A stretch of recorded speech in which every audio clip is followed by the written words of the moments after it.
Do you have enough money to retire? That's the question. I'm going to show you so in the next 10 minutes, you can go retire. Now, some of you are like, I don't want to retire. I like what I do. Okay, well then you might just go, it's nice going to work knowing I want to, and so I'm going to go because it's my choice, not because I have to. Yes, I am the host of the Early Retirement Podcast. I'm a certified financial planner, but just because I talk about concepts related to an early retirement does not mean all day I'm telling people you should go retire.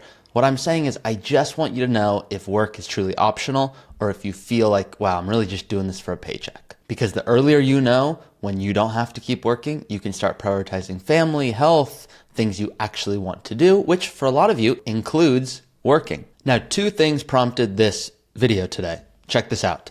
So this is inside of our community, our free retirement community. More information on that below if you're unaware. And someone named DT Lyons, because people use pseudonyms, and you can see, looks like he's a very young engineer, but he's an engineer who plans to retire early. As you can see here, he's a level 2, and he says, taking the big leap. I'm curious to hear from others that have stepped away from the high-stress, high-paying career and retired early, but continue to work doing something they're passionate about at the fraction of the salary. I'm in that situation. My right capital analysis says I can do it, but it's hard to take the leap. And you can see there's other people like Tommy here who are commenting. He retired in 2024. So in this community, you get to hear from people who want to retire as well as people who are retired. And he says, I took this leap 11 months ago at age 56 and thought I would need to find something part-time just to keep my engineering mind busy. Honestly, I haven't even missed work or felt the need to do part-time work. I mentor, volunteer, and play golf and very content so far. But OMG, the reduction of stress and the increase of time is so liberating. Before I leaped, I was scared that work would miss me and that I told myself I was really important and needed at work. So I also took a 2-week vacation, turned off all notifications, no laptop, really went offline. I figured out they'd be fine without me. So what does he say? He says, set up a plan to pay yourself on the same schedule as your current paycheck. Number 2, plan to keep yourself engaged, whether it be in your field if you want to, and then go back if you really want to, but you probably won't. And then just do it.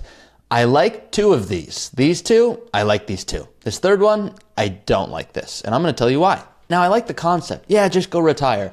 But I talk to people that retire too early and they mess something up and now they have to go back to work. So yeah, just do it like Nike says, but do it and be smart. If you were to just say what Nike says and, hey, just work out like crazy, just do it, you'll get injured. So it's like, yeah, do it, but be smart about it. Which, by the way, I can tell that's what he's saying here. He's just trying to give this person some courage. We just don't know if he's actually in a position to make it happen. So let's see. Please know this should be not construed as one-on-one financial advice.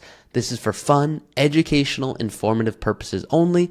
But yes, I do hope it is informative so that you can make a good decision when it comes to your retirement. Now, 99% of people that I talk to will tell me, I think I'm in a good spot to retire, but I don't really know because I don't know what I don't know.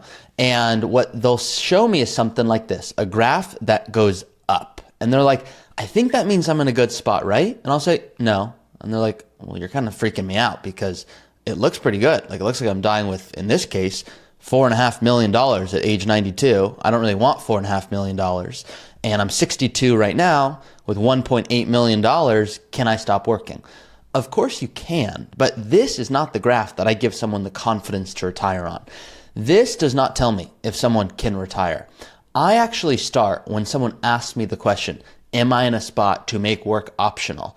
I'll start by asking more questions. How much would you love to spend? Okay, if you were to stop working, you hurt your back playing golf.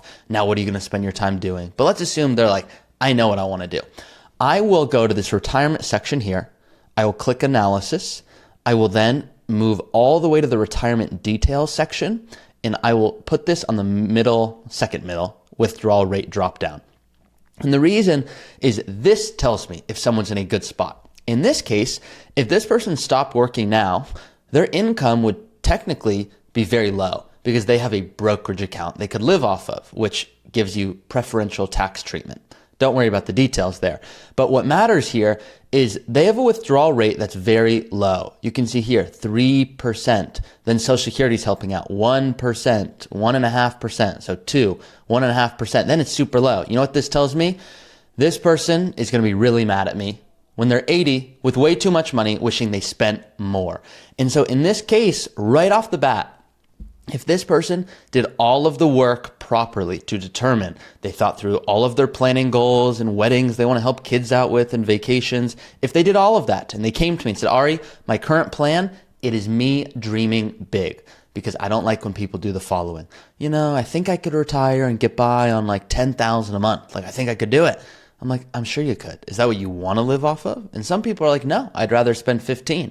I'm like, okay, then we should probably plan for that.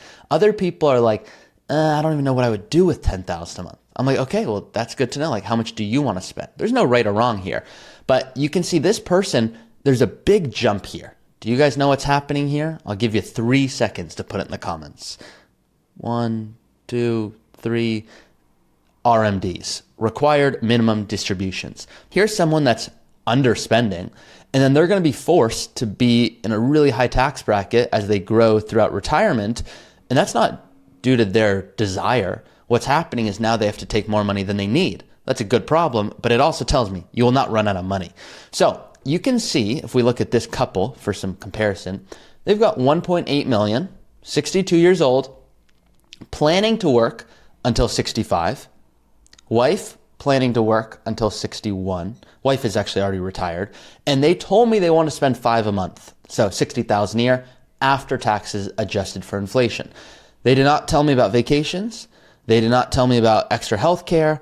And part-time income, they didn't really want to consider in their case. So I said, okay. So for them, let's assume they said, we are over it. We want to stop working right now. Okay? What would happen to their plan? Well, yeah, it's going to show there's less money. Why? They're not working until 65. So the graph still goes up. You guys see how they start at 1.8, and if they go along this line, it looks like they have 2.5, the proposed number here. Once again, that doesn't tell me that someone can retire, because now if we look at their withdrawal rate graph, you can see they're still in a pretty good spot. 4.5% isn't crazy, but you can see here it's decreasing and then it still increases. So it's still a good problem to have. I'm still not concerned. This is not giving me worry. The worry is if they go, yeah, we want to spend 20,000 a year on vacations, and because we're retiring before 65, we have healthcare expenses. So let's add on another, 6,000 a year for that, which, by the way, it could easily be more or less. No part-time income, no inheritance. And we just update that. So you guys hopefully can see I have not done anything. Let me refresh this.